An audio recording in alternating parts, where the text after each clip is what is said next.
Good evening, ladies and gentlemen. Hearty welcome to this lecture series conducted by Nalsar University. I request Professor V. Balkrishna Reddy, the Registrar, Nalsar University, Head of the Department of Center for Aerospace and Defense Laws, earlier Center for Air and Space Laws, the founder director.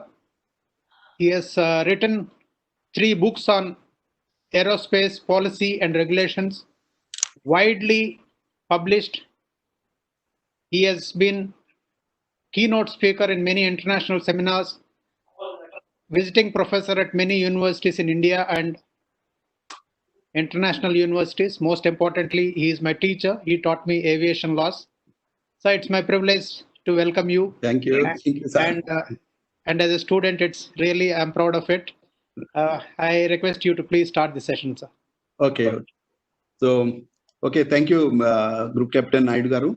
So, good evening and welcome to one and all for this webinar on India as a maritime power, contemporary perspectives.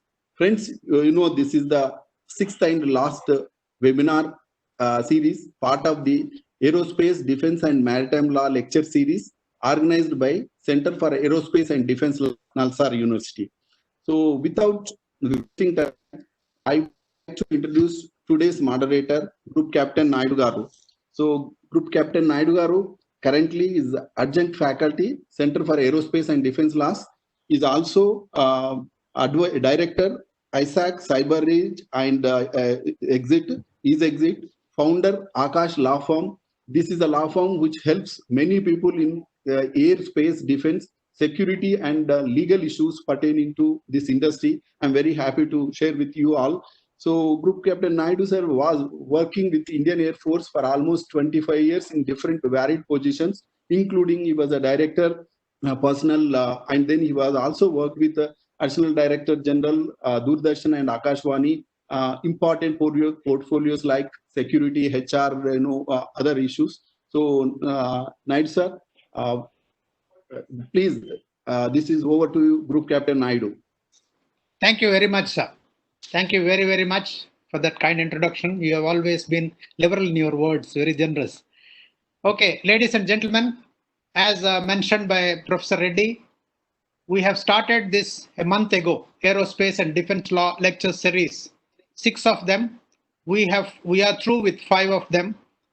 They have dealt with different topics. First was aerospace and defense education, need of the hour. That was the first topic. Second topic was mapping India's security challenges and defense challenges, a way forward. Third was impact of COVID-19 on Indian aviation industry. Then we had unlocking India's private space sector, legal and policy challenges. The last session that we had was on GIS and remote sensing technologies, trends and prospects. Today, as mentioned already, India as a maritime power, contemporary perspectives. I must thank one and all for an astounding response that we have received for this lecture series. Registrations have always been more than 1,300, sometimes touching 1,600 registrations. And even attendance has been very, very high. That shows the quality. In today's times, when we have webinars almost running parallelly at the same time, people attending 2-3 webinars where attendance becomes like 100 people attending is difficult. We are seeing always more than 600 people attending these webinars. Excellent response. Thank you very much for that. That has brought in 2 issues. One is we have announced at the very beginning that there will be 2 types of certificates, certificate for attendance and certificate of excellence.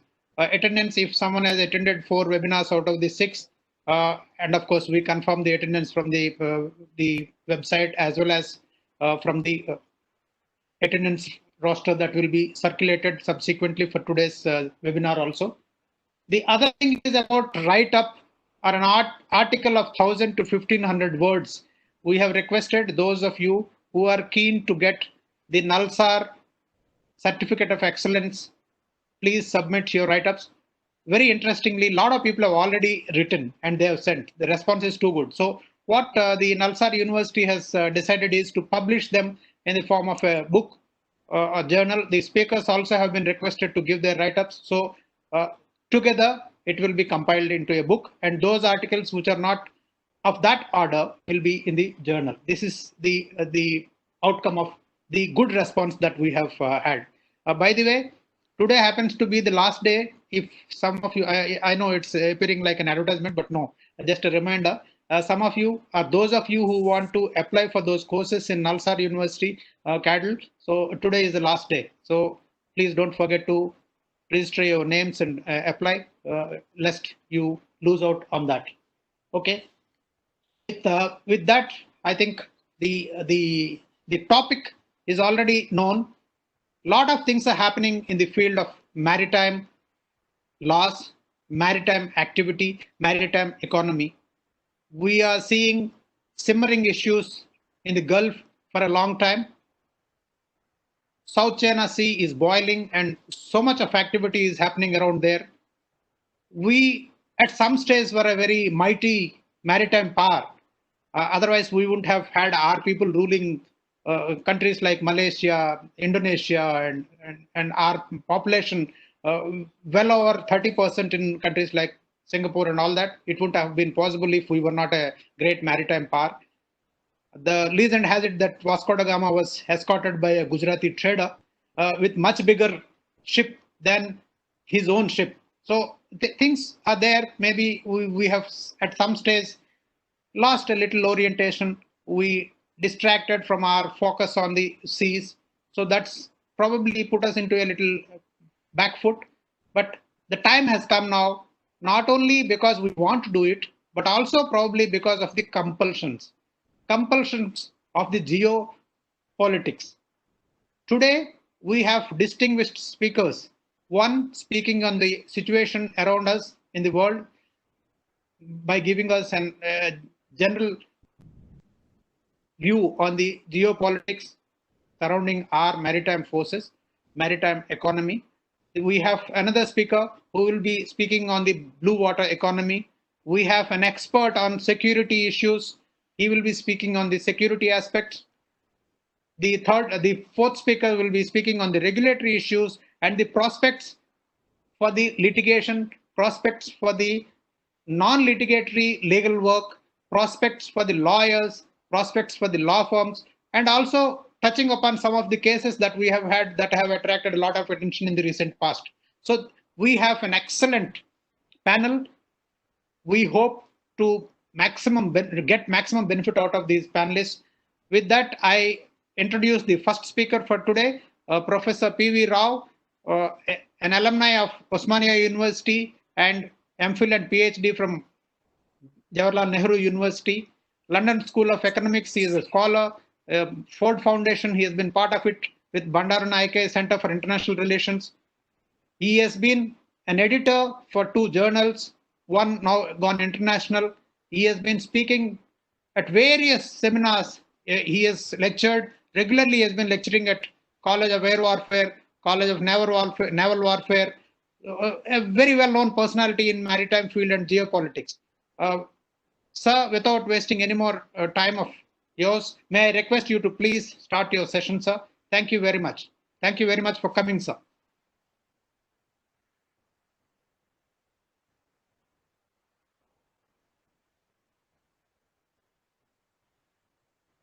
You are muted. Your voice is not coming, sir. Could you please unmute your... Yeah, am I okay now? Now you are audible, sir. Is it okay? Yes, sir. You are audible now. You are audible now. Yes. Let's not talk maritime power. Why can't we talk about naval power? Because naval power is different from maritime power. Naval power is essentially concerned with a navy having strong warships, submarines, aircraft carriers, so on and so forth. Now, these are essentially necessary for the security of our country, what called maritime security, so that our rivals, non-traditionals like what the terrorists and the pirates, they will not attack our sea assets, coast, population, etc. Well, for that, Navy is needed, just as the Army is needed, Air Force is needed for the protection of our frontiers. But when we say maritime power, it's a more comprehensive concept. It has rather become more recently, it is being talked about, being debated upon, and much is written about it. Fortunately, in our own country, this concept of maritime power is now really assuming a priority in the academia. Scholars, speakers, independent research organizations, so on and so forth, like National Maritime Foundation, and you got a very dynamic University Center for Maritime Studies, Pondicherry University, so on and so forth. They are very actively involved in promoting this more wider, comprehensive concept called maritime power. Let me explain to you without wasting time. What the concept of maritime power presumes that the sea is an abundant source of resources, what we call Sagar Samudram. And the point here is many of the countries, including India, like a developing country, lack of capital, lack of technology, lack of trained skills and manpower, and so on and so forth, the lack of political leadership, we have not been able to so far to optimize, in a sense, to utilize the living, non-living resources of the sea. Everybody thinks sea is only source of oil, fish, and other things. No, sea is having many minerals, submarine, seabed, and also submarine, coastal. But the point here is the Indian intelligentsia, also the lay public of India, they are rather not well informed about the importance of the sea to Indian economy. We have been talking about coastal economy, marine economy, ocean economy, and the latest concept is the blue economy. But let me tell you, with due respect to my fellow panelists and the participants here, still in our country, including the policymakers who do not have very, very clear about idea about how to make use of the sea resources for the economic development and economic growth of the country. Fortunately, rather, mercifully, as I told you just now, in the last 50 to 20 years, our country and our policymakers, including political leadership, has become very conscious about trying to leverage, in the sense, trying to utilize the resources of the sea around us for national economic development or in general for national good.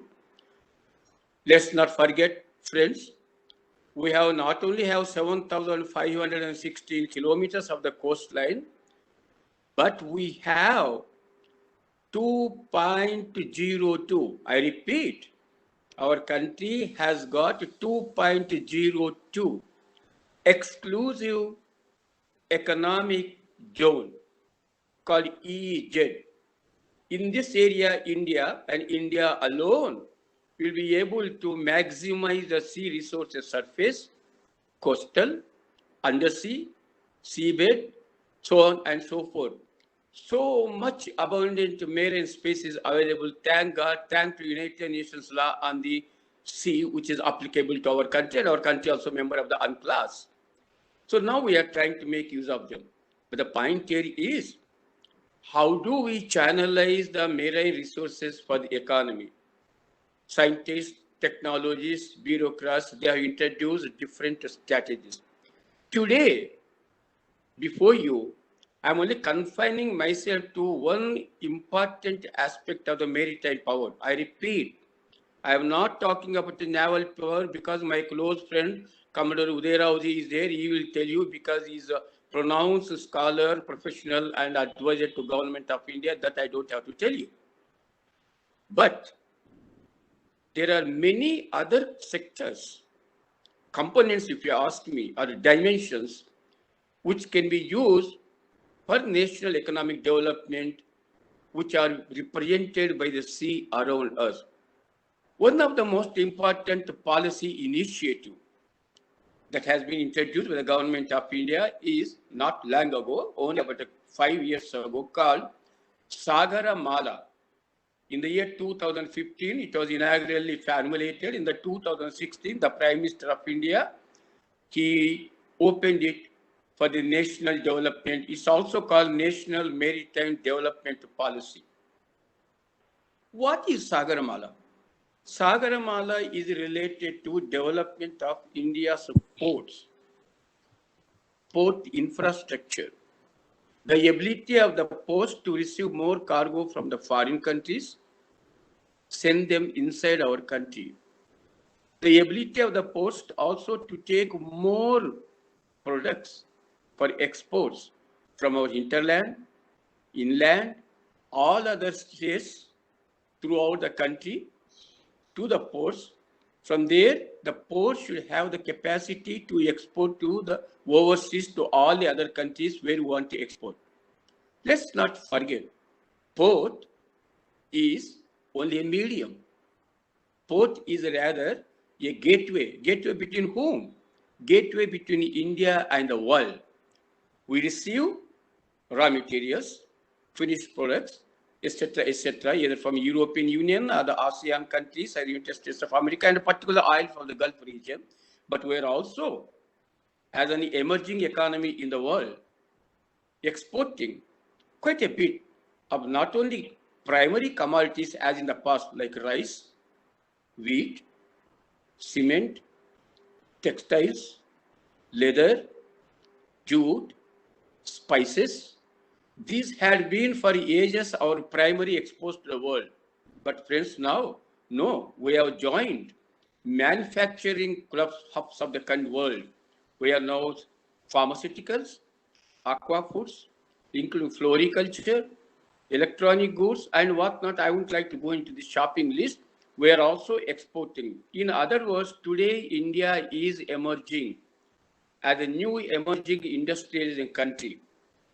And therefore, over the last 20 to 25 years of economic liberalization of India, we have been able to pick up the manufacturing sector, create good manufacturing hubs, involving encouraging both the private sector of our country and as well as foreign companies into our country. We have opened up to them. 100% foreign direct investment can be made by the foreign companies, investors, telecommunications, civil aviations, and also now the maritime development also. So going back to Sagaramala, I've been talking to the development of the ports. Modernization of the Indian ports is the essence of Sagaramala. Development through connectivity. But the point is, how do we connect to the world?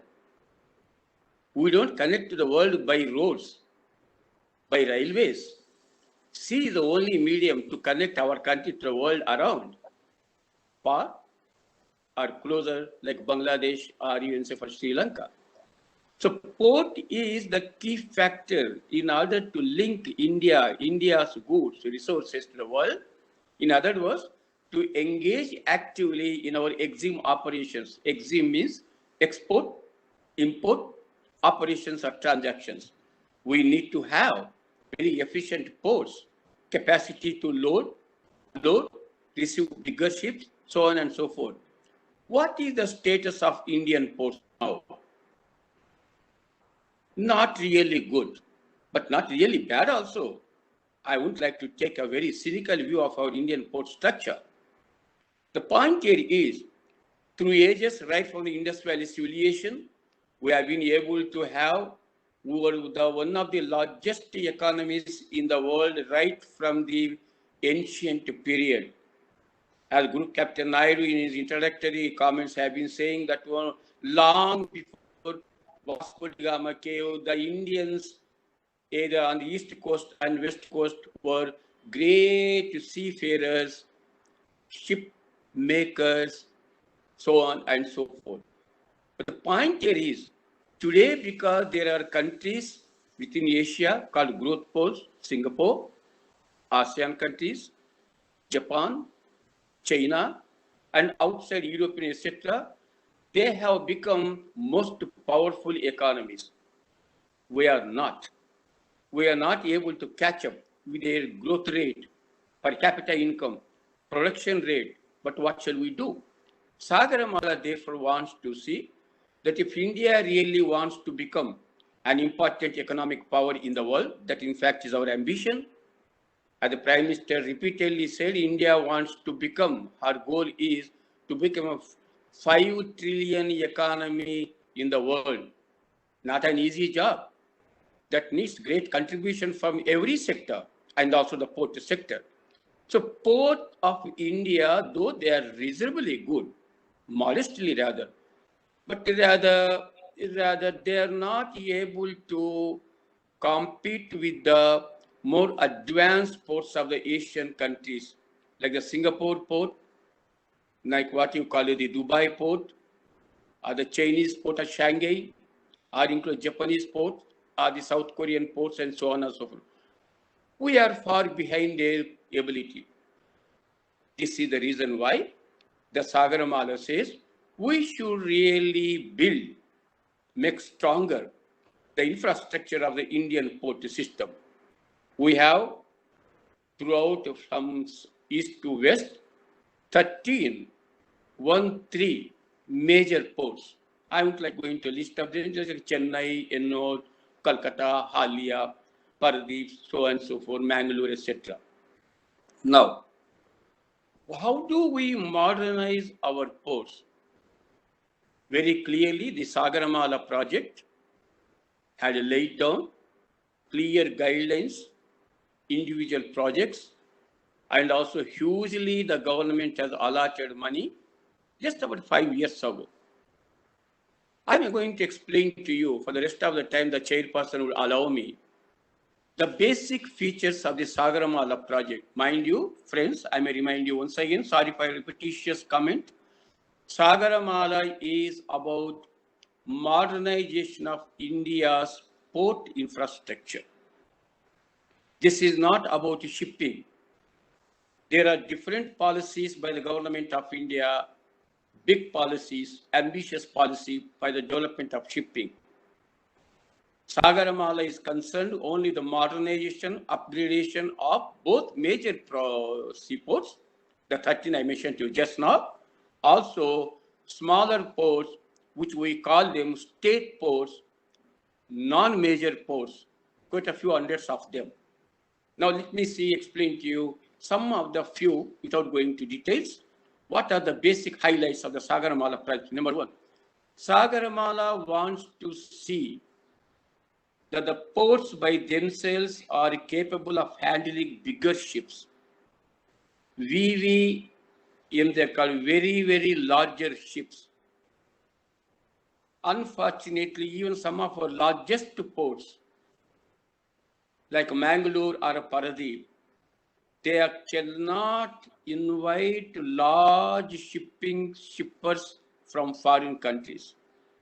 American, European, Japanese and Chinese ships, if we are really importing goods, say from United States of America, you know how we import them? These bigger ships, they don't come to our own coast, either Chennai or JNPT in Bombay. They go to Dubai or even Colombo port or Singapore port. Our goods are unloaded there. Then we send our own small vessels or ships.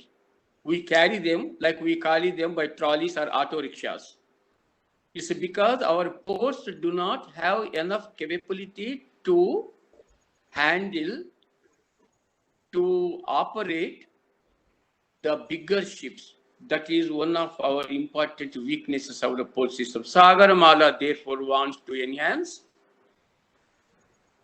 the accommodation capacity of the Indian ports to allow directly the foreign major shippers, we call them, to our country. They are coming already.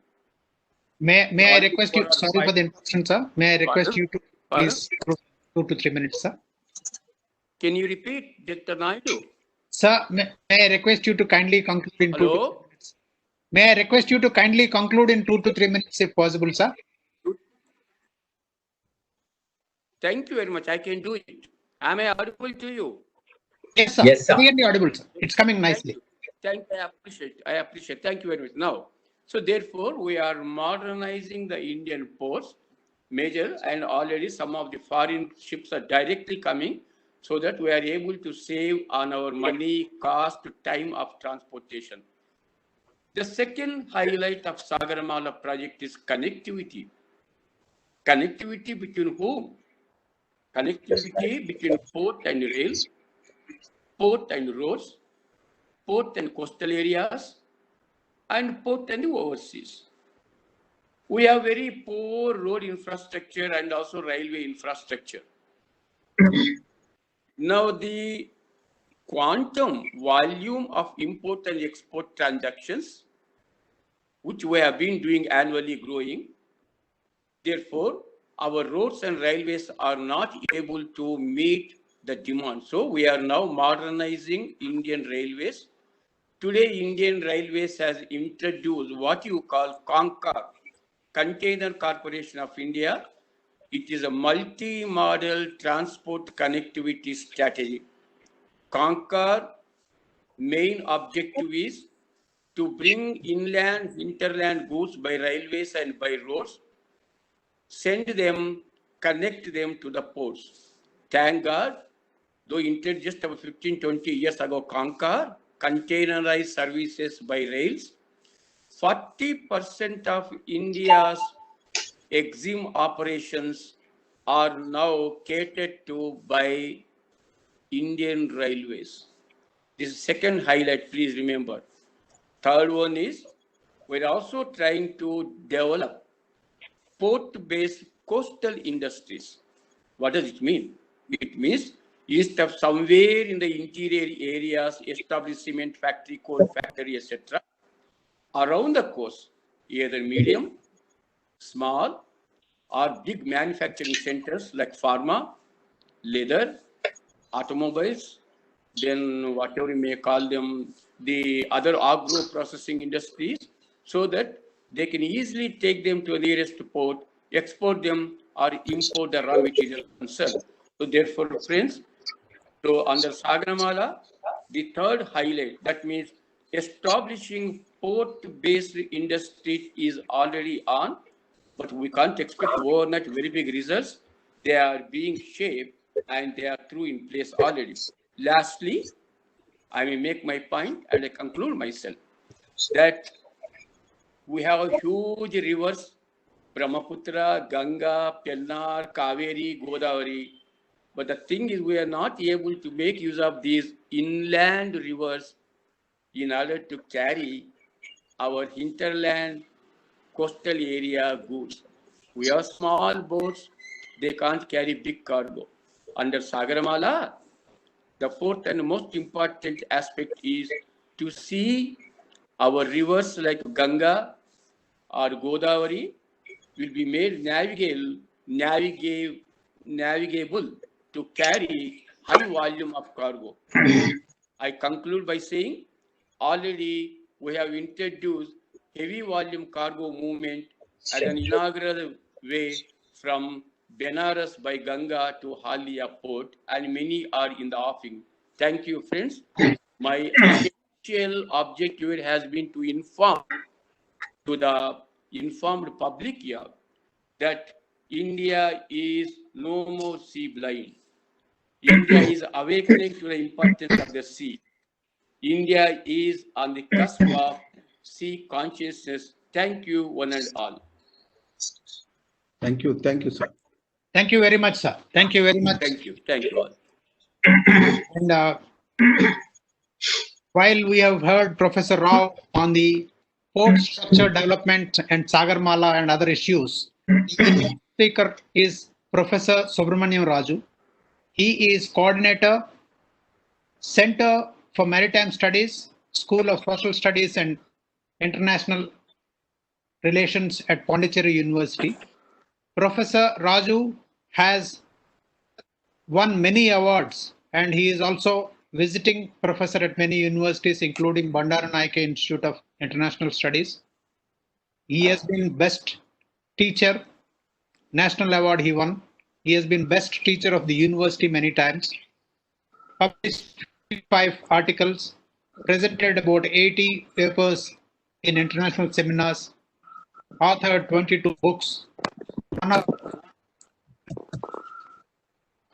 of the topic for him today is Blue Economy of India, and that is one of the books that he has published. And he is well read across the world. Sir, may I request you to please start your session? Thank you very much.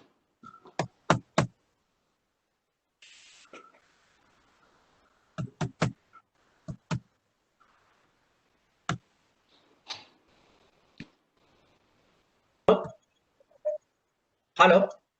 Yes, you are audible, sir. Yeah. Thank you, sir. In my presentation, I'm just looking at India's blue economy and what are the emerging issues which into consideration. When we talk about, I think I would like to take the last word given by Professor P.V. Rao, as said that no longer India is blind towards India, but I must say that it was, to larger extent is blind towards sea and ocean. And when we talk about India's blue economy, we need to look at, and one must know about the relevance of oceans. Unless we know the relevance of ocean or sea, it will be difficult for any country to talk about relevance of blue economy. When we talk about this, we need to look at how one needs to know about India's maritime profile. Ocean has given ample opportunity for India to emerge as one of the states in the Indian Ocean. And we know about this economic zone, which it has 2.1 million square kilometers, which is very important when we're talking about exclusive economic zone where a state can explore and exploit the resources, which we are now looking at sea only, because depletion of resources on land, now we are. And despite having coastline of 7,516 odd kilometers, still we need to evolve policy towards oceans. When we are talking about India as a major maritime state, it is seen as many of the countries in Indian Ocean as a security provider, whereas from the maritime dimension, India has recognized as a reliable state, whereas on land sphere, India has so many problems with neighboring countries. That's how India needs to look at how sea is so important and how it could make India as a reliable state recognized by others. And also when you look at, India was not seen as a dominant or hegemonic in the Indian Ocean. We know very well, but when we're talking about blue economy, which is a new concept or recent discourse on talking about blue economy, where we are talking about how to develop blue economy, which is very important because sustainability is now become very important when we are talking about development of growth. And when we talk about the concept, this concept, which is a ocean-related development model, we look at how much revenue one can look at from sea. And when we look at that, I think unless we know about the revenue which comes from sea, it will be difficult for any island state or maritime or little state to give more importance to ocean. And this is what precisely we are looking at, because we have no data how much revenue we get from sea. And when you talk about blue economy, which offers an approach to sustainable development better suited to their circumstances, constraints and challenges. And blue economy, which is seen as a sustainable ocean economy, not just when economic activity is in balance with the long-term capacity of ocean ecosystems to support this activity and remain resilient and healthy.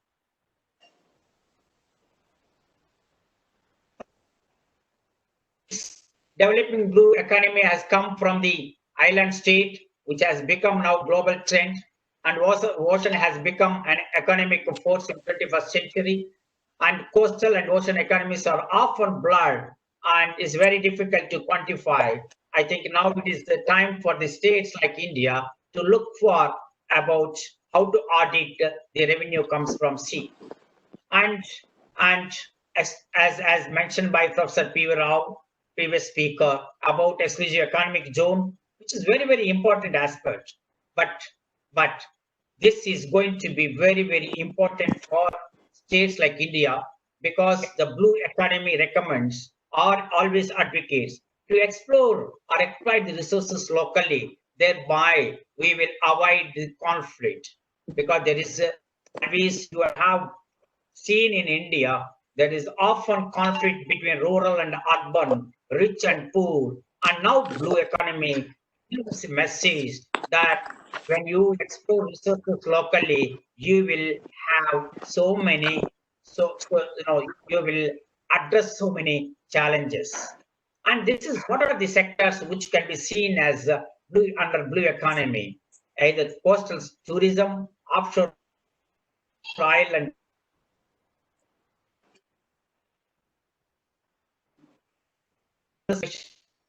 coastal protection, offshore energy, monitoring and surveillance, biotechnology, irrigation, mining, and shipping, which is also to be included, and connectivity is also to be included. And this is something where we look at about any country's growth with the sustainable dimension to be taken. I think blue economy has to play very significant role in the near future. When we talk about India as Prime Minister talking about blue economy, which he says that blue chakra in Indian flag symbolizes blue economy.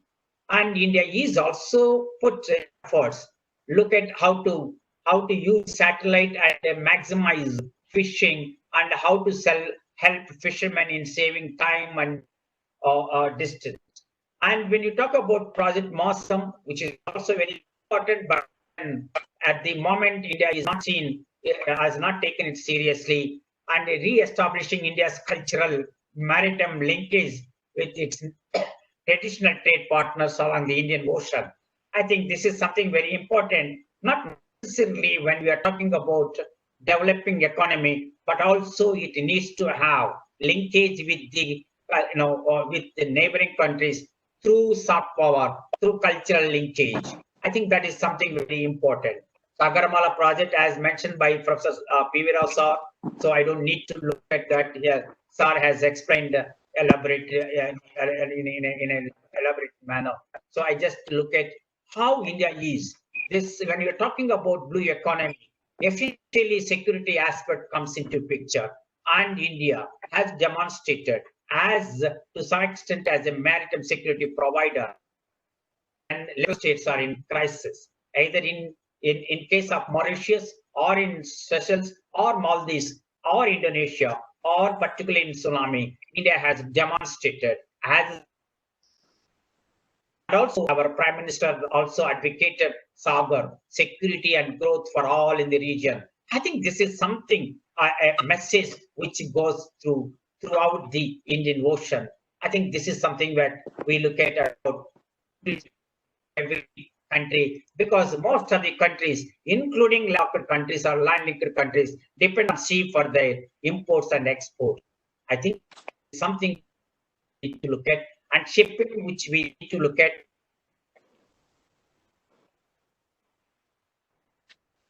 Building is strong, but now where are we now? This is South Korea. We are talking about Japan, China, or leading, and this is the sector which, under blue economy, India needs to look at how to enhance shipbuilding, because most of the trade of India goes through foreign ships.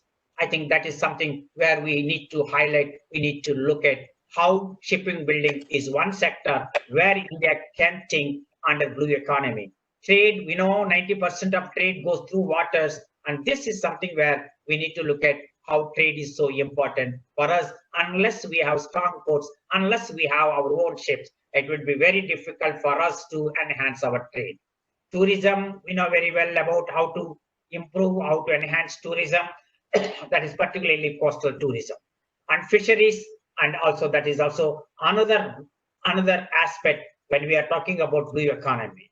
And governance at sea is also equally important, as I mentioned to you earlier, because when you talk about particularly piracy, which is really having very, very important aspect. So pirates are not directly coming Indian waters, but then our ships, our crew are attacked by piracy. So this is one challenge where India have cooperation with other countries. Of course, I think this I will leave it because next speaker, Commodore Uday Rao, is going to deal. So it may be a repetition. So I just leave that aspect for the moment.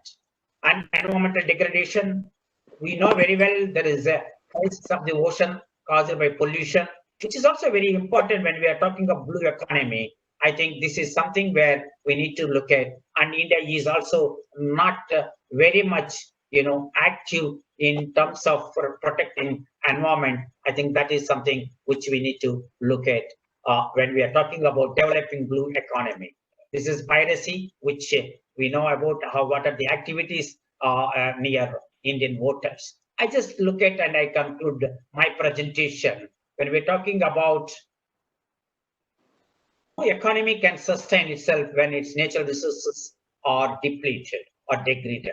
So this is something when we are talking about coastal states like India should not only be highly vulnerable to natural disasters, but also they need to adapt to capacity and also face with the development deficits.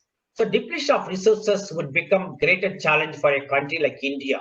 And we know very well in the near future, when we are talking about how to explore resources, it is not only for the present generation, but also we have to look for the next generation or future generation.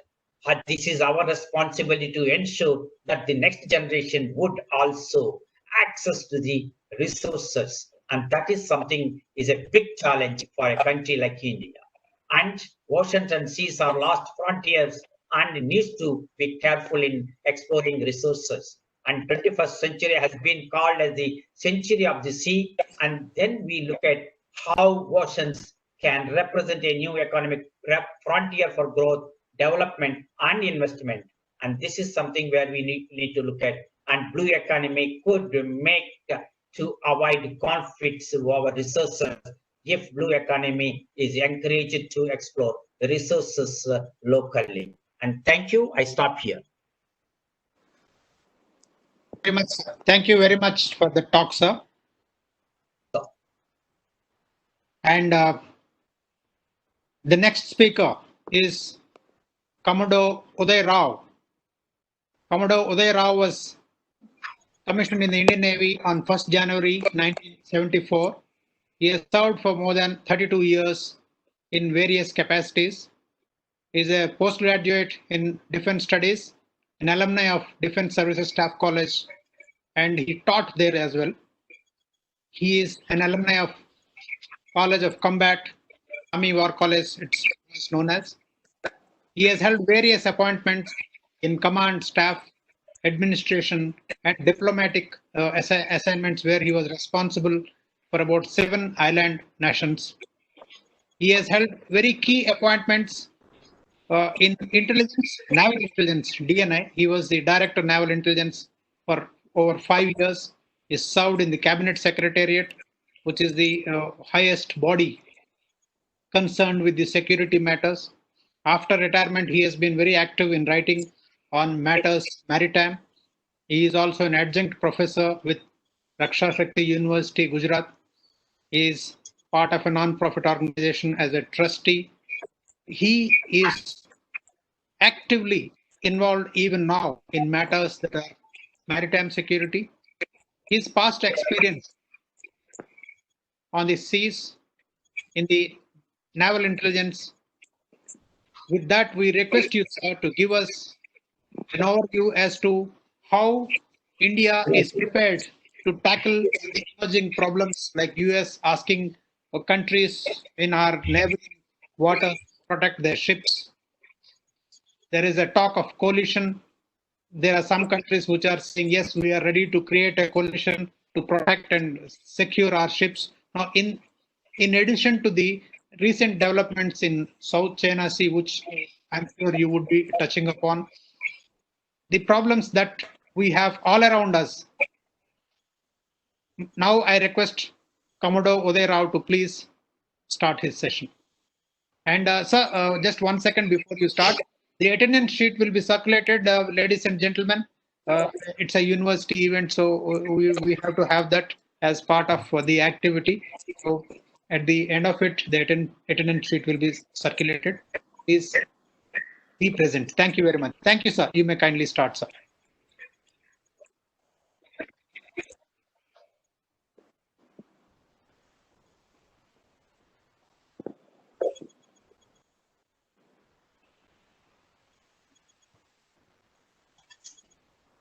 Please switch on your mic, sir. Yeah, okay, fine. Yes, yes, sir. Now it's audible, sir. Okay. Good evening, ladies and gentlemen. At the outset, let me thank Nalsar and Professor Reddy for getting me to this show. My topic, as you can see, is an overview of maritime security in the Indian Ocean region. I'll cover my talk as indicated: Maritime India, threats, vulnerabilities, protection measures, and finally conclusion. Now, what exactly is maritime security? It means different things to different people. It's war fighting, nuclear capability, shipbuilding, ports and shipping, trade and commerce, protection against maritime piracy, protection of oil and gas imports, protection of oil and gas rigs, protection of blue economy, and coastal security. And there have been some recent maritime initiatives. As someone mentioned, the earlier speaker, Sagar, security and growth for all in the region, as enunciated by the Prime Minister in 2015 during his Indian Ocean visit. Then, of course, the Nookie to Act East policy, the Indo-Pacific policy, and the quadrilateral security dialogue consisting of India, US, Japan, Australia, which appears to have got a new lease of life. Now look at this slide. The black lines that you see are the sea lines of communication, which traverse the Indian Ocean and pass through various choke points, thus connecting the Pacific with the Atlantic, and see the amount of traffic which is there. To the west, we have a large number of extra-regional forces, about 120 ships from 20 countries operate in this area in red circle, in connection with operations of Afghanistan, Iraq, Syria, ISIS, and piracy of Somalia. Look at our blue assets, a coastline of 7,516 kilometers, 9 maritime states, 4 union territories, 12 major and 200 intermediate and minor ports, almost 1,200 islands, and an EEZ, exclusive economic zone of 2.172 million square kilometers. Now, this large EEZ is almost equal to a land area, and therefore, the portion in light blue is the EEZ is like a parallel India in the water. It's a beehive of activity. Here you see the Indian warships exercising and operating at sea throughout the Indian Ocean. This is the Coast Guard, the line of white.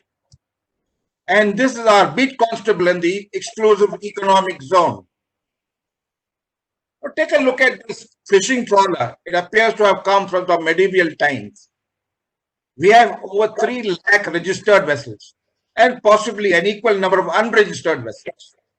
Strangely, fishing comes under Ministry of Agriculture.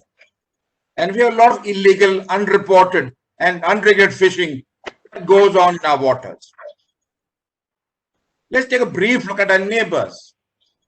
We have 7 maritime neighbors. Our international maritime boundary line has been resolved with all except Pakistan. As you're aware, we have the issue of Sir Creek, which has not been demarcated as yet. Consequently, the alignment of the IMBL has not been demarcated. Look at this Pakistani boat which blew up off Porbandar on 31st December 2014. What was it doing here? Possibly espionage, infiltration of personnel, possible transfer of arms and ammunition, drug trafficking, fake currency, A lot of things go on, and we don't know what exactly happened because the boat was sunk. Look at other neighbors, Sri Lanka, Maldives, and Bangladesh. I'm not going to go into details, but there is violence, there is bombing, there are radical organizations, and a lot of trouble for us. Bay of Bengal and the Andaman Nicobar group, rampant gun running, especially from China, Laos, and Cambodia, drug smuggling. After all, we are close to the Golden Triangle, poaching of sea cucumber, which is an aphrodisiac, and the Rohingya problem. What are the threats? First, of course, is China. You must have heard of String of Pearls, Guada, Chokfu, and Hambantota. Their first overseas base at Djibouti is being expanded to accommodate a carrier. The Belt and Road Initiative, the China-Pak Nexus, the Guadar militarization, the China-Pakistan Economic Corridor. At any one time, there are roughly 12 Chinese ships and submarines in the Indian Ocean region. This is a Chinese research ship, was spotted off the Andaman Nicobar group in December 2019, carrying out hydrographic and oceanograph survey, and had to be chased off by the Indian Navy. It's a Chinese trawlers, which are a common sight all over the world and also close to our EEZ. Some of them are reportedly involved in intelligence collection, monitoring missile firing from Wheeler Island, especially Prithvi and Agni. Coming to asymmetric threats, you see, we are positioned between two hubs of piracy and terrorism in West Asia and Southeast Asia. Piracy of Somalia started in 2008 and peaked in 2012. I mean, these are captured pirates on board an Indian naval ship. You see, we believe in the philosophy of Atiti Devo Bhava. So we have tied these people so that they don't harm themselves. Piracy has been contained by deployment of international navies, armed guards on board ships, and adoption of best management practices by ships and shipping companies. One Indian naval ship is constantly on anti-piracy patrol in the Horn of Africa since 2008. India's anti-piracy bill was issued in 2018, 10 years after piracy erupted off Somalia in 2008. That is how good we are at making laws.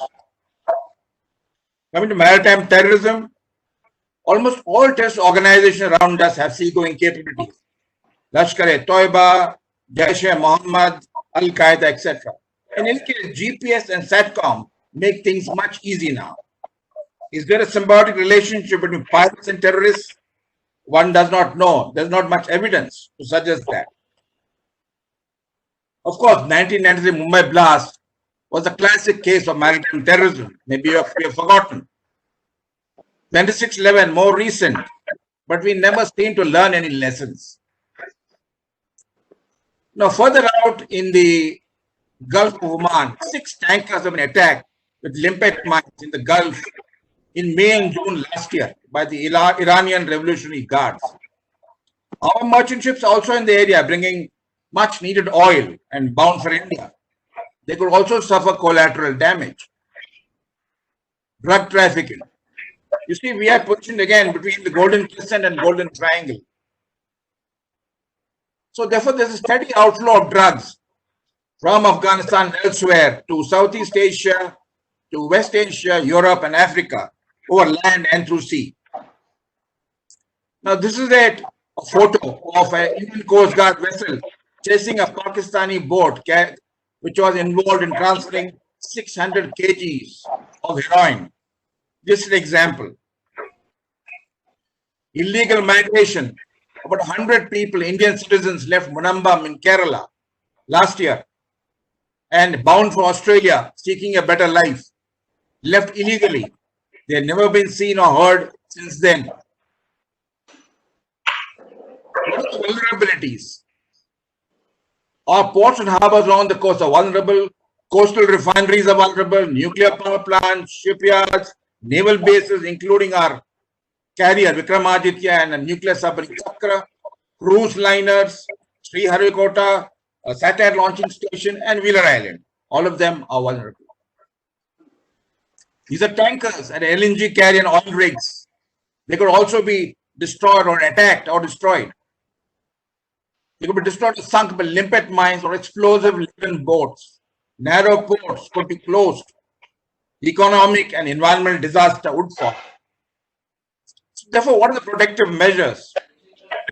We have something called maritime domain awareness. Satellites, surveillance aircraft, helicopters, UAVs, ships, coastal surveillance radars, and intelligence sharing in friendly countries. So we have various platforms, various sensors. This is our National Command, Control, Communication, Intelligence Facility at Gurgaon, Delhi. This is the control center from where things are monitored and where orders are issued. International Ship and Port Security Code. Ports are the interface between ships and foreign shores. But our ports are said to be ISPS compliant, but our waterfront security is very, very weak. I am not saying this. Intelligence Bureau has reported this regularly, and reports have appeared in the media. Container security. Look at this ship. The largest container vessel today carries 21,000 plus containers. How can you access any one of them once they are loaded? They are Trojan horses. Terrorists have used them in the past. They use for people smuggling, weapons and explosives, drugs, hazardous waste, WMD, etc. There is a paucity of adequate X-ray machines in the country. In any case, 100% screening is not possible because the economy would come to a standstill. Therefore, human intelligence and technical intelligence is the key. Maritime Security Organization. We have a three-tier coastal system. The Marine Police forms the inner circle at 0 to 12 nautical miles. Those are limited to 5 nautical miles currently. Coast Guard from 12 to 200. And the Navy is on the high seas beyond 200. These are the Marine Police boats, 5-ton boats, the smaller ones, and 12-ton boats, the larger ones. You have 13 states in your territories and therefore 13 Marine Police systems. These are Indian Customs boats, but I think these are in Mangalore. Maritime Governance, Professor Raju mentioned. We have a large number of stakeholders in this country. Our civil servants lack knowledge of maritime domain. There's a lack of synergy, turf wars. Everybody wants authority but no responsibility. There is no headmaster, no nodal agency. Look at this. In the ministries, departments, agencies, the numbers vary on depending on how you count them. Okay, so do take a look. I'm not going to read them out for you. I will share this PPT with you, so there should be no problem. Therefore, I come to the conclusion.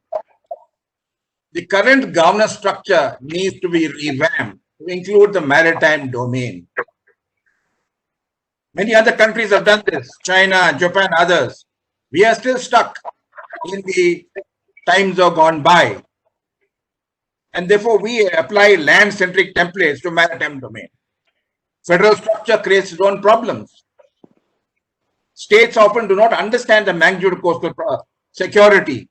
They keep complaining of finance, which may not be entirely correct. So there is a mismatch, a disconnect between the center and the state. Some states are yet to set up maritime boards despite a directive being given. The Navy and the Coast Guard put up a coastal security bill in 2013 to delineate responsibilities between various agencies. This has not yet been passed by the Parliament. I think they are short of time. Capacity and capable building of maritime neighbors. Seychelles, Mauritius, Maldives, Sri Lanka, Madagascar. We are doing a lot in this direction. We are giving them patrol craft,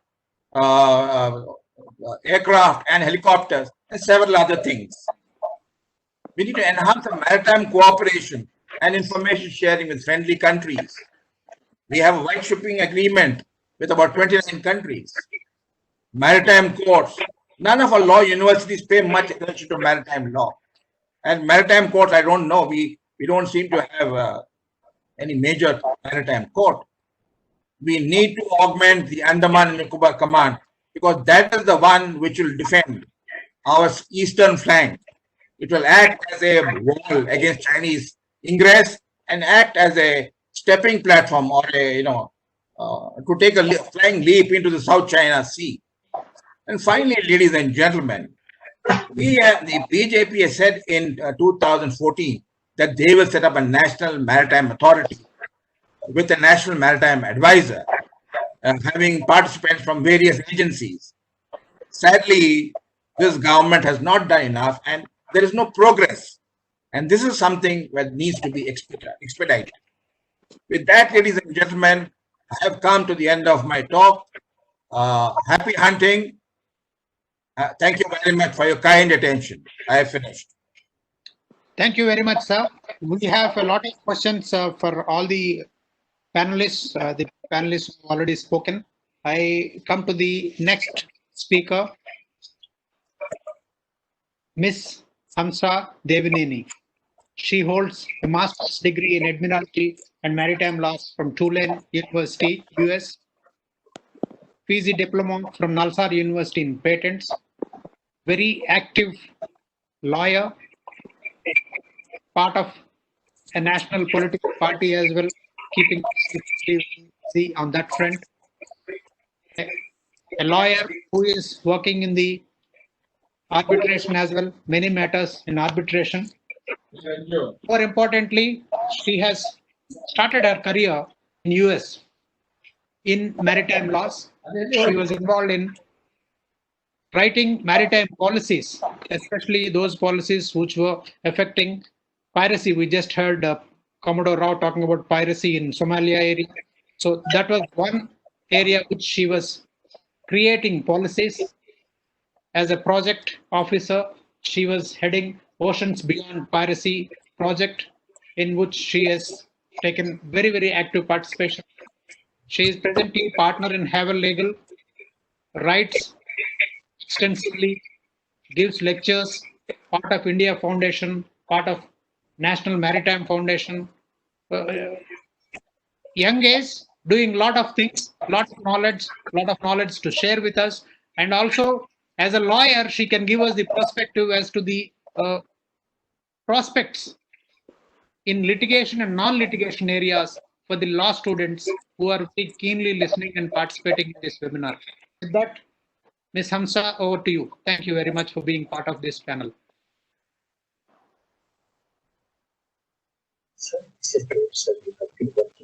Thank you, sir, for the very comprehensive and description and very encouraging words as well.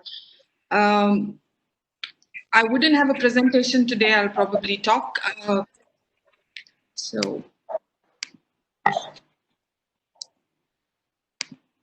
Namaskar and good evening, ladies and gentlemen. I'm delighted to be a part of this August gathering, and I thank Nalsar University, especially Dr. Rediga, for having me here and also choosing a very relevant topic for discussion. At the outset, I would say it's relevant because the maritime power, like few of my predecessor speakers have said, maritime power of a nation today is probably more important than it ever was. Maritime power in the technical sense could mean naval power for many, but in the larger context, maritime power of a nation can be, more by its maritime strengths and ambitions, both within the country internally as well as its maritime engagements internationally with other countries and international institutions. Today, I would briefly narrate a few legal perspectives with regards to India as a maritime power. Globally, the scene has changed. The dynamics have changed from what it was in the last few decades. We are seeing unprecedented rivalries between nations over maritime spaces. Oceans and seas, we know, have constituted 70% of our planet Earth. We have waters. But traditionally, these waters have been considered to be belonging to humanity as a whole, belonging to mankind as a whole, and they were traditionally used for navigation and trade. Slowly, as humanity developed and technological advancements came by, the dependency on seas increased, and today, nations are competing to own sea like they own land territory. Sea space is more and more getting equated to land territory, and nations are starting to see sea water space as sovereign territories like their sea land territory. And this is one of the emerging problems of the 21st century to do with the maritime domain. And this process where nations are continuing to consider sea spaces to be equal to land territory, and they're also attempting to exercise sovereign jurisdiction over these maritime spaces. And this process is usually termed maritime territorialization. It's a new term, it's a new challenge, and we're learning about it. This reminds me of a famous quote of an American naval strategist from the 19th century. You all may be knowing America right now is has the world's largest navy, and one of its naval strategists in the 19th century once said, and this quote has become famous. I quote it. It's whoever rules the waves rules the world. So this seems to be more applicable today in the 21st century than it ever was, because this appears to be the new strategic mantra for all the aspiring maritime powers in the 21st century. We know the only superpower we have is in the 21st century is the United States, and the aspiring superpower of the 21st century, China, are both brawling over maritime issues in the now geostrategic construct, which is the Indo-Pacific region, which also consists of the South China Sea. The South China Sea is a small mass area of water body with China as one of its littoral states, and there are about 8 other states, Southeast Asian states, which have waters abutting, which have their coastline abutting the South China Sea. It's about a 3.5 kilometers area of sea that we're talking about. In this South China Sea, there's about 1/3 of the world's shipping that passes through, which amounts to about $3 trillion of trade. It's a very, very lucrative area for fisheries resources, and also for its hydrocarbon reserves in its seabed. South China Sea's prominence is just undeniable as of now in terms of the trade used for navigation and its living and non-living resources that it contains. And the interesting part now is that China is attempting to claim ownership rights over more than 90% of the entire South China Sea.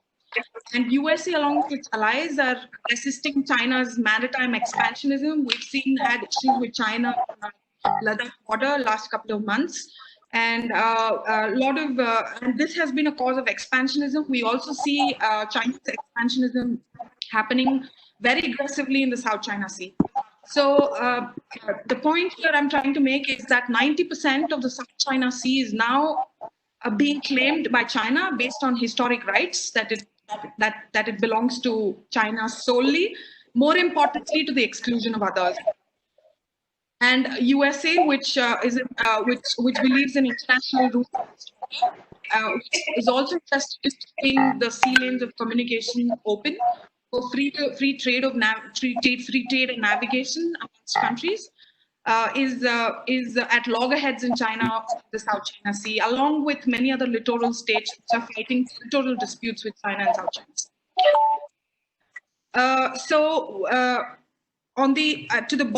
To make the long story short, it's about aggressive maritime territorialization of nations happening all across the maritime spaces, though in different proportions. China is, leading the map right now with its maritime territorialization. And the advancements in technology in the 21st century, with the discovery of lucrative living and non-living resources which we never thought the seabed contains, are all new reasons that are changing the dynamics of the global maritime domain for the 21st century. Okay, now that was a global picture. Now coming to India and where we fit in the race, in the global race. Maritime as such, as a field, is very international. You cannot be isolated, have individual domestic plans. It has to be based on international regimes. And India has been very committed right from the beginning to international rule of law. It's been a strong supporter of a maritime international rules-based order to govern the oceans. And it has on many occasions exhibited its commitment to the international rule of law. One such example, recent example of this month is the Italian Marines case, which most of you may have been aware of. This is to do with the decision of the Arbitral Tribunal, which was rendered earlier this month, around the 2nd of July, where India's jurisdiction on the Marines was not very well appreciated by the decision of the Arbitral Tribunal, and it held that India cannot try the Marines. So I would briefly describe the events leading up to the decision by the Arbitral Tribunal. For those of you who don't know about it, the Enrica Lexi case, its common name is Enrica Lexi, it's called so, pertains to the killing of 2 Indian fishermen on board the fishing vessel St. Anthony, which was returning from its fishing trip off the coast of Kerala. 2 Indian fishermen were killed by 2 Italian Marines, which were on board the Enrica Lexi, an Italian merchant tanker, around February of 2012. Clear-cut gunshot wounds shot straight into their bodies, and they died, probably they were dead, brought dead to the coast.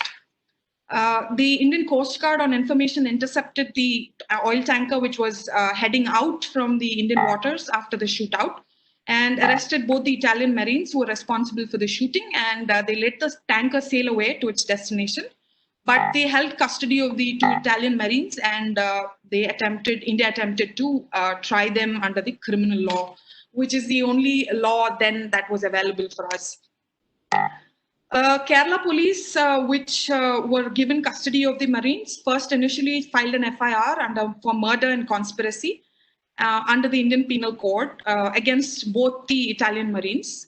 Italy protested, of course, very strongly protested that India does not have jurisdiction because this is a maritime claim and it has happened beyond the territorial waters 12 nautical miles from the Indian coastline, and therefore the state police or Indian local administrations did not have authority. That was one of the claims. The second objection raised by Italy was that these Marines who shot the Indian fishermen were enjoying state immunity because they were naval officers of the Italian Navy, and they were performing their duty as naval officers, and hence they enjoyed immunity from prosecution while in discharge of their duty. And therefore, India did not have jurisdiction to try them, and therefore they had to be sent back to Italy for Italy to try them for their criminal negligence. So these were the 2 basic claims raised by Italy, and of course India did not agree to any of those. And India proceeded with trying the Marines, and the Marines, through their consulate, through their Italian consular in Mumbai, filed writ petitions before the Kerala High Court, and also specially petitions before the Supreme Court of India. The Kerala High Court petition is nothing much to mention about, but the Supreme Court decided that this was a special case involving maritime jurisdiction, and a lot of international laws were involved, and therefore Kerala police probably did not have the acumen and the powers to investigate this, and the investigation was thought to be transferred to be taken over by the National Investigative Agency, which is the NIA. NIA consequently filed its FIR against the Marines in 2013, 1 year after the incident happened, and investigation was in progress, and India decided to there was change of opinion probably in the central leadership, and then there was some suggestion that the Marines have to be prosecuted not under the Indian Penal Code, but they have to be prosecuted under the SUA Convention, which is the suppression of unlawful activities of terrorism on high seas. And it seemed like India had taken a decision to sue them under SUA. And Italy protested again very seriously that this Italian killing cannot be taken to be an act of terrorism, and hence SUA Convention did not apply, and India's attempts to charge it under SUA would not be taken very well. After Italian protests, this time India gave in, and India dropped the charges on the Marines from murder to violence at sea, thus guaranteeing that no death penalty was given to the Marines. I think the basis of Italy's objections was that the Marines should not be given death penalty because they do not believe in death penalty. And one of the punishments that Indian provisions, Indian Penal Code provided was death penalty. So they protested against the death penalty, and India finally gave in to that. while things stood thus, and the NIA and the Indian authorities were investigating the crime, a lot of time passed by in all this to and fro that happened, and in the meanwhile, Italy moved the European Parliament over a resolution. There was discussion upon this, and European Parliament passed a resolution asking Italy to go ahead and take recourse under the international conventions available. And rightly so, Italy went to approached the International Arbitral Tribunal under the Law of the Sea Convention, to which India is also a party, Italy is also a party. And the International Tribunal of the Law of the Sea accepted jurisdiction under the convention and deemed this dispute to fall under the convention because it happened beyond the territorial waters of India, which is beyond 12 nautical miles. The incident was recorded undisputably by both the parties to be at 20.5 nautical miles, which is much beyond the 12 nautical mile limit. And the tribunal passed provisional orders, which is temporary interim orders that we call in India. And the provisional orders in 2015 by the tribunal said that neither Italy nor India had jurisdiction to proceed, and that both the criminal cases and the trials of these Italian Marines in both the countries had to be suspended immediately until the tribunal had an opportunity to decide on this dispute. And on the application, Supreme Court suspended the proceedings in the case until further notification by the arbitral tribunal. Arbitral tribunal finally, after hearing both sides, both countries participated, and 2nd of July, earlier this month, the award was passed. So the basic contention out of the many issues that were raised in the Enrique Alexi case, the final order is not yet out. The registry has not put it out yet officially, but the operative portion of the order says that the basic contention was one with regards to jurisdiction.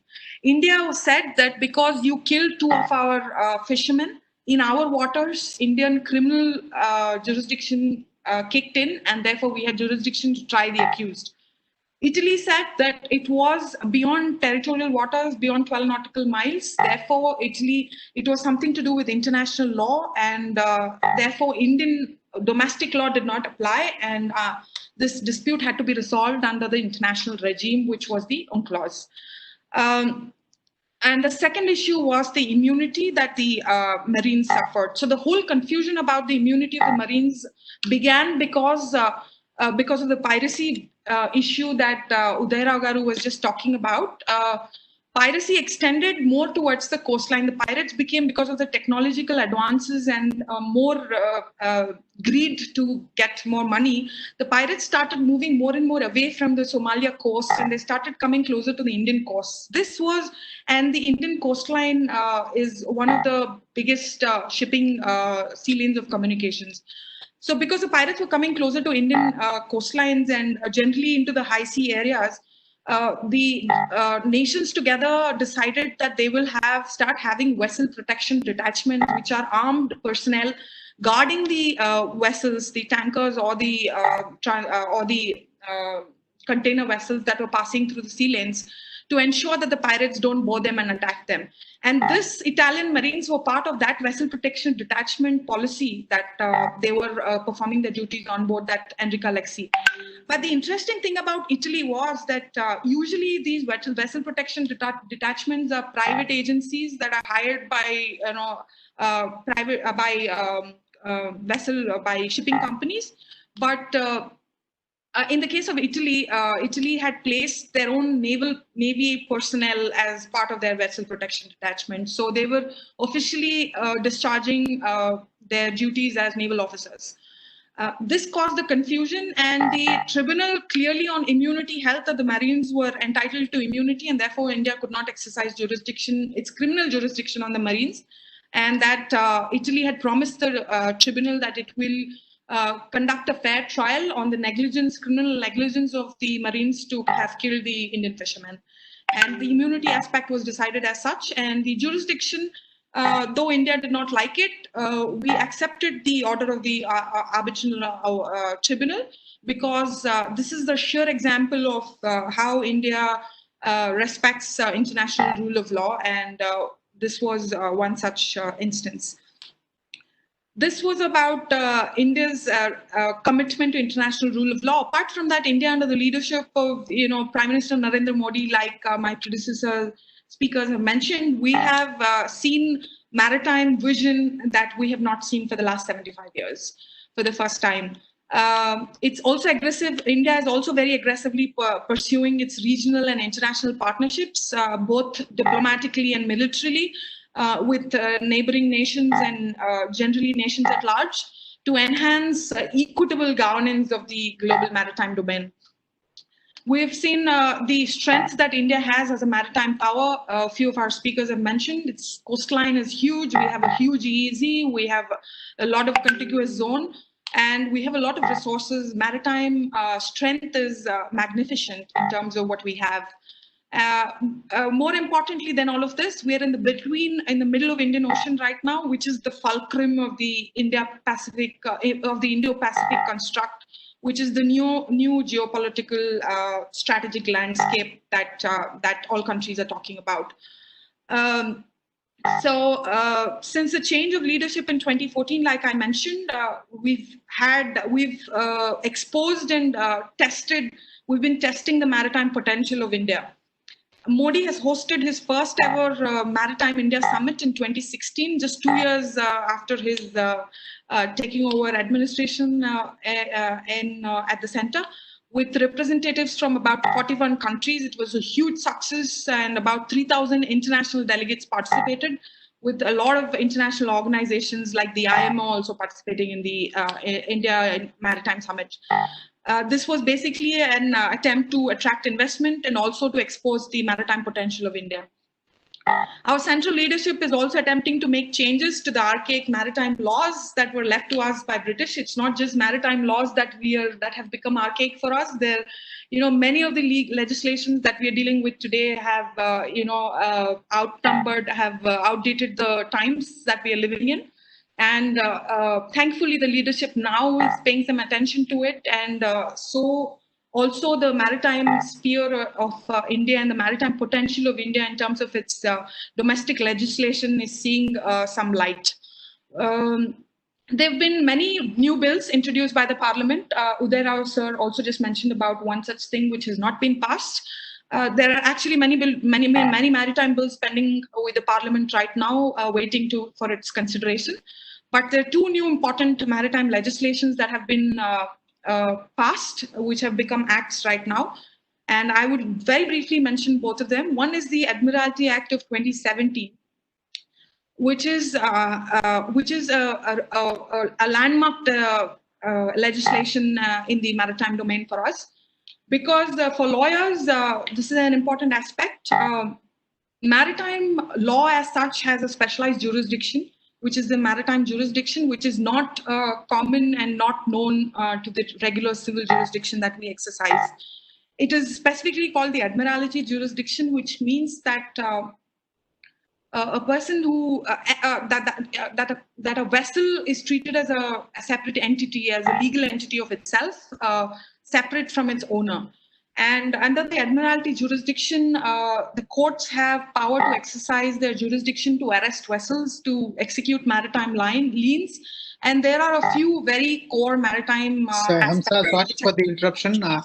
Sorry for the interruption. If you could kindly conclude. Yes. A lot of questions also, so some of them are to. Yes, sir, sure. So the basic point about Admiralty Jurisdiction, what the courts did not have earlier is Admiralty Jurisdiction was being exercised only by 3 courts, which is the Mumbai High Court, Chennai High Court, and Kolkata High Courts, because they were the charter courts. But the new Admiralty Act of 2017 has now brought jurisdiction to all the coastal high courts of India, which means that the coastal high courts can exercise jurisdiction over claims that arise on its coastlines. So hitherto Mumbai and Chennai and Kolkata exercised all of the Admiralty cases that were coming to India, but now all the coastal states will be doing their respective Admiralty exercises. That's about that. A maritime piracy bill also has defined piracy for the first time. This helps us to prosecute pirates in Indian soil. Before, we had to prosecute pirates also under the Indian Penal Code, which was a sad state of affairs. we're slowly catching up. I'm glad we're catching up, though very late. Our domestic law is also slowly catching up with international regimes. But this is just the beginning, and we have a long way to go. And India's maritime potential, combined with the visionary leadership that we have right now and the support of industry and all of us players, may make India into a maritime power sooner or later. And I'll stop with this. And thank you very much for your patient hearing. And I'll be happy to take questions. Thank you. Thank you very much. There are a lot of questions. First question is for Professor Raju. Sir, the question is, sea levels are rising. What is the impact of that on India?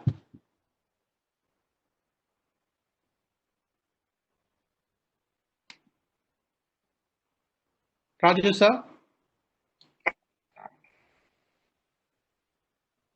Raising sea levels, a concern for India.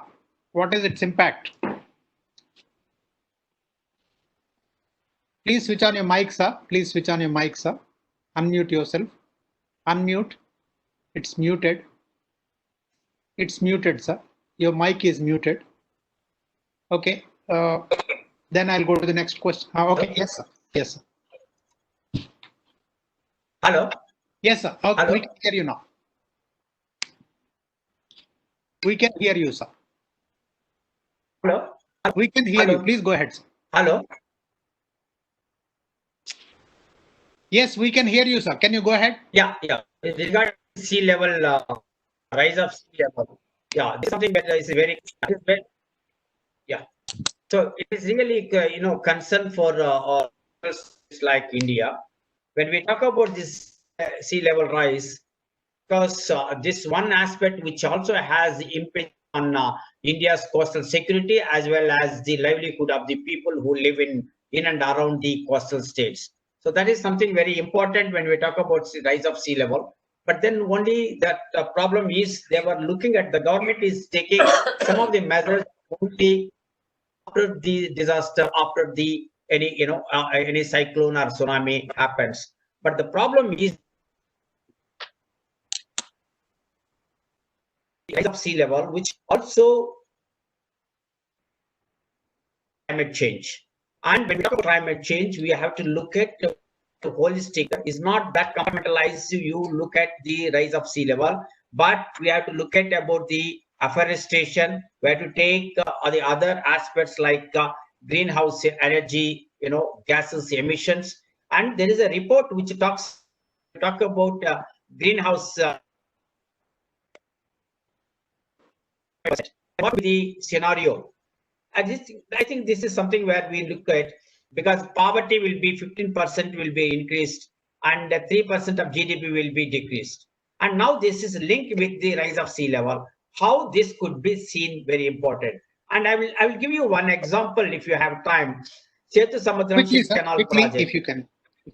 And one classical example I have mentioned in my presentation about the environmental degradation, which is a very important aspect. And we have seen India's concern about climate change. We have seen how India was not serious about climate change, because when you look at construction of Setu Samudra Ship Canal project, it had fishermen. I think there is something where India needs to look at about this. This is a major concern when we talk about blue economy, when we talk about the development or sustainable development of a country like India. Thank you. Thank you, sir. Okay, this question is from Rahul Verma for Commodore Uday. Sir, is it legal to declare MEZ within IOR?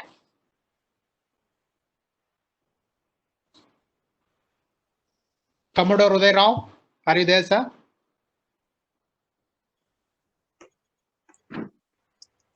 Commodore Uday Rao, are you there, sir? Okay, I think he's not there. He is not there. Okay, next. Next question again is for Commodore Hamza. Can you take on this? Commodore Uday Rao has come. Yeah, Can you hear me, sir? Yeah. The question was, is it legal to declare MEZ within IOR? I can't hear the question actually. Is it legal to declare a maritime exclusive economic zone Okay. within the Indian Ocean region. Okay. See, I am not much of a law expert, but let me tell you, might is right. Okay. Now there are many people who have countries have declared ADIs and etc. somewhere else. So MEZ, I am not sure. I don't want to hazard a guess. Maybe as Hamza can answer that question. It is. I am not. Hamza, take that question on, please. Hamza. Hamza, are you there? Hamza Devneni, are you there?